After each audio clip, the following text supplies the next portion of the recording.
Hi ಎಲ್ಲರಿಗೂ ನಮಸ್ಕಾರ. RDB creativity ಚಾನಲ್ಗೆ ಸ್ವಾಗತ. ಇವತ್ತಿನ ವಿಡಿಯೋದಲ್ಲಿ ಸಿಂಪಲ್ ಆಗಿರುವ ರುಚಿಯಾದ ತರಕಾರಿ ಸಾಗು, ಯಾವ ತರಕಾರಿ ಎಲ್ಲಾದ್ರೂ ಈ ತರ ಸಾಗು ಮಾಡ್ಕೋಬಹುದು. ತುಂಬಾ ರುಚಿಯಾಗಿರುತ್ತೆ. ಈ ವಿಡಿಯೋನ ಎಲ್ಲರೂ ಸ್ಕಿಪ್ ಮಾಡದೆ ನೋಡಿ. ತುಂಬಾ ರುಚಿಯಾದ ಸಾಗು ಮಾಡ್ತಾ ಇದ್ದೀನಿ. ಒಂದು ಪಾತ್ರೆಯಲ್ಲಿ ಅರ್ಧ ಕಪ್ ಎಣ್ಣೆ ಹಾಕಿ, ಎಣ್ಣೆ ಕಾದ ಮೇಲೆ ರುಬ್ಬಿರೋ 2 ಈರುಳ್ಳಿ ಪೇಸ್ಟ್ ಹಾಕೊಂಡು, ಈರುಳ್ಳಿ ಪೇಸ್ಟ್ ಹಸಿ ವಾಸನೆ ಹೋಗೋವರೆಗೂ ಹೊತ್ತು ಹುರಿಬೇಕು.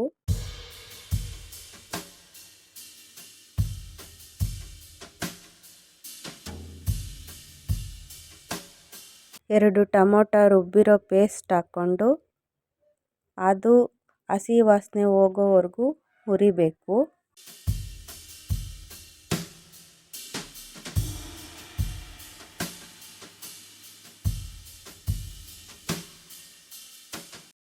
ನೋಡಿ, ಈ ಥರ ಹಸಿ ವಾಸನೆ ಹೋಗಿ ಎಣ್ಣೆ ಸ್ವಲ್ಪ ಮೇಲೆ ಬರಬೇಕು.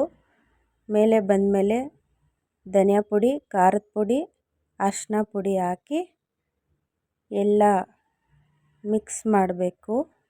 ನಮ್ಮ ಚಾನಲ್ನ ಯಾರ್ಯಾರು ನೋಡ್ತಾ ಇದ್ದೀರೋ ಪ್ಲೀಸ್ ಲೈಕ್ ಮಾಡಿ, ಶೇರ್ ಮಾಡಿ, ಸಬ್ಸ್ಕ್ರೈಬ್ ಮಾಡ್ಕೊಳ್ಳಿ. ಬೆಲ್ ಬಟನ್ನ ಕ್ಲಿಕ್ ಮಾಡೋದು ಮರಿಬೇಡಿ. ನಮ್ಮ ಮನೆಯಲ್ಲಿ ಯಾವ ತರಕಾರಿ ಇದ್ದರೆ ಅದರಲ್ಲೇ ಈ ಥರ ಸಾಗು ಮಾಡ್ಕೋಬೋದು. ನಾನು ಆಲೂಗಡ್ಡೆ, ಗಡ್ಡೆಕೋಸು, ಕ್ಯಾರೆಟು, ಕ್ಯಾಪ್ಸಿಕಮ್ಮು, ಚಿಕ್ಕಡಿಕಾಯಿ, ಬದನೆಕಾಯಿ, ಬೀನ್ಸ್ ಹಾಕ್ತಾಯಿದ್ದೀನಿ.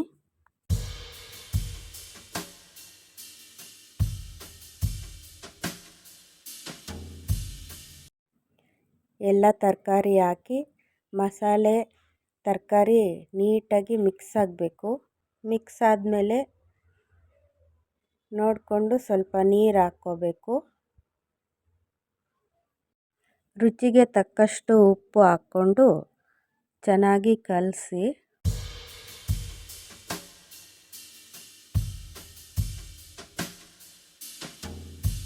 ಎಲ್ಲ ಪಲಾವ್ ಸಾಮಗ್ರಿಗಳೆಲ್ಲ ಹಾಕಿ ಲಾಸ್ಟಲ್ಲಿ ಚೆನ್ನಾಗಿ ಕಲಿಸ್ಬಿಟ್ಟು ಕುದಿಸ್ಬೇಕು. ಕುದಿಸಿ ಸಣ್ಣ ಉರಿ ಮಾಡಿ ಒಂದು ಪ್ಲೇಟ್ ಮುಚ್ಚಿಬಿಟ್ಟು 10 ನಿಮಿಷ ಬಿಡಿ.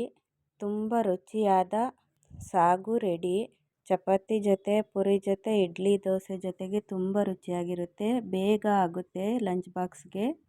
ಇದ್ರ ಜೊತೆ ನಾನು ಬೀಟ್ರೂಟ್ ಚಪಾತಿ ಮಾಡಿದ್ದೆ, ತುಂಬ ರುಚಿಯಾಗಿತ್ತು. ಲಿಂಕ್ ಬೇಕಂದರೆ ಡಿಸ್ಕ್ರಿಪ್ಷನ್ ಬಾಕ್ಸಲ್ಲಿ ಕೊಟ್ಟಿರ್ತೀನಿ ನೋಡಿ. Thank you for watching.